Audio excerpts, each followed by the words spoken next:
When I got out of high school around 2003, finding a job was difficult, so I took whatever horrible jobs I could to get by. When I found a job cleaning fire and water damage full-time, I was excited to have steady income and start saving, but this quickly turned into a nightmare that I had to endure for almost 2 years.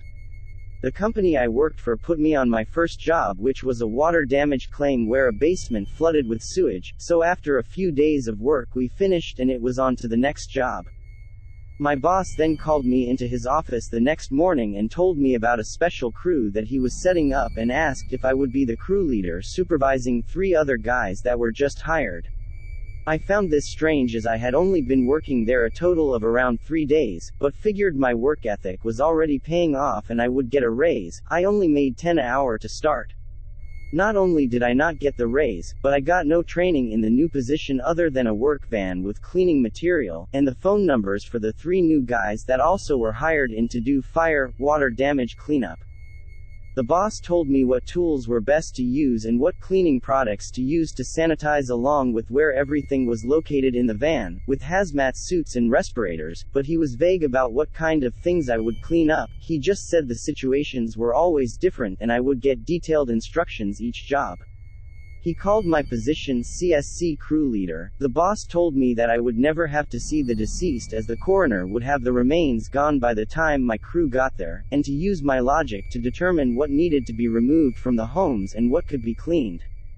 The first job I had in my new position, which the boss told me about when I got to the office, was cleaning up the remains of an elderly man or woman who died in their house and had been laying in chair.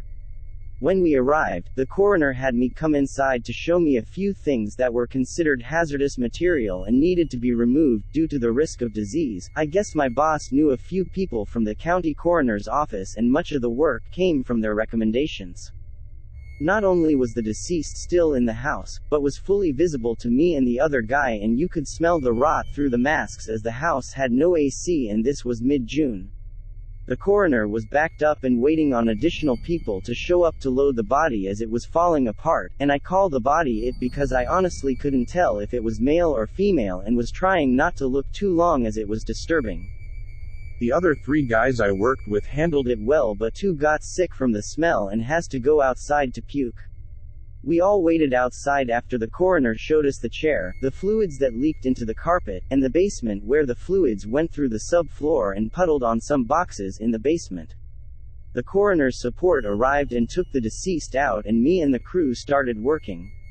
After about 5 minutes, weird things started to happen, the first of which was when I began to disassemble the chair.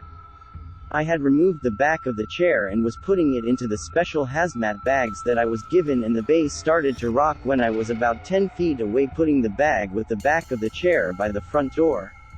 Nobody else was in the same room as the other guys were in the basement dealing with moving boxes.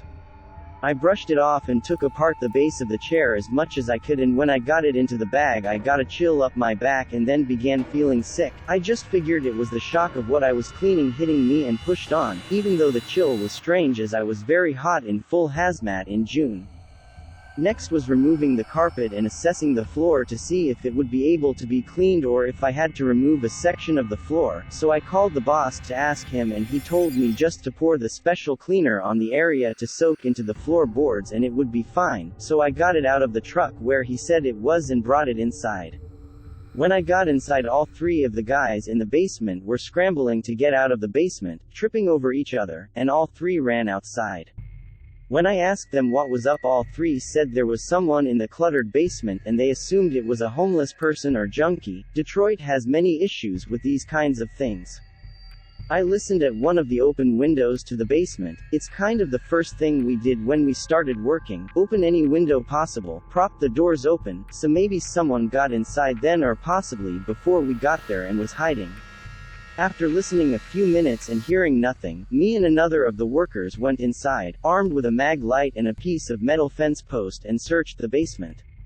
Nothing was down there but the footprints of the shoe covers we used, but when we started up the stairs, we heard a horrible hacking cough from somewhere in the basement. When we looked for it, there was nothing, but the corner of the basement had a bunch of dust stirred up like someone was moving things very recently that weirded us both out. We called the guys back in and they got back to the boxes, but all of them kept feeling like they were being touched while throwing away material from the boxes that got fluids on them.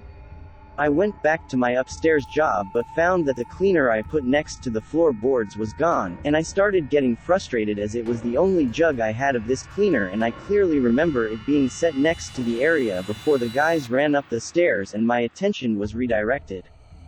I began to take out trash figuring I would find it eventually, or the basement guys took it for the floor, and I found it on its side, behind the bag that had the back of the chair. This is impossible. There were like 6 other bags in front of this one near the front door, and this was a gallon bottle of cleaner. Again I got a chill, but this one was brought on by what sounded like a whisper that I could not make out the words to. Cleaned the floorboards and moved out trash, job complete. That night each member of my crew had a dream about an older man telling us that we are not welcome in his home, touching his belongings, and we need to leave. In my dream I was alone in his house. The old man cried and told me I was destroying his things and he couldn't replace anything. He was trying to push me out of his house, but it was like I was ignoring him. Even when he would push me and scream at me, no reaction from me. He then threw my cleaner into the garbage pile I had made by the front door, exactly where I found it. 2 of the 3 guys in the crew told me their dreams about the old man pushing them as they went through boxes of ruined pictures and other old stuff that needed to be thrown out due to the risk of disease from his fluids. They also said it was like they had no control and were on autopilot. They said they were so sad but couldn't do anything. The thing that got me about the dreams of the other 2 guys was they both said the man was getting so upset that he began violently coughing, and that the man kept grabbing their arms when they would touch boxes or throw things into the trash. Neither of the guys were in the house when me and the other guy heard the coughing from the basement. The guy that went into the basement with me said he had a dream, but all he remembered was waking up sad like he did something wrong, and had a horrible coughing fit, which might just be a coincidence, but I connected it in my mind as relating to the other dreams.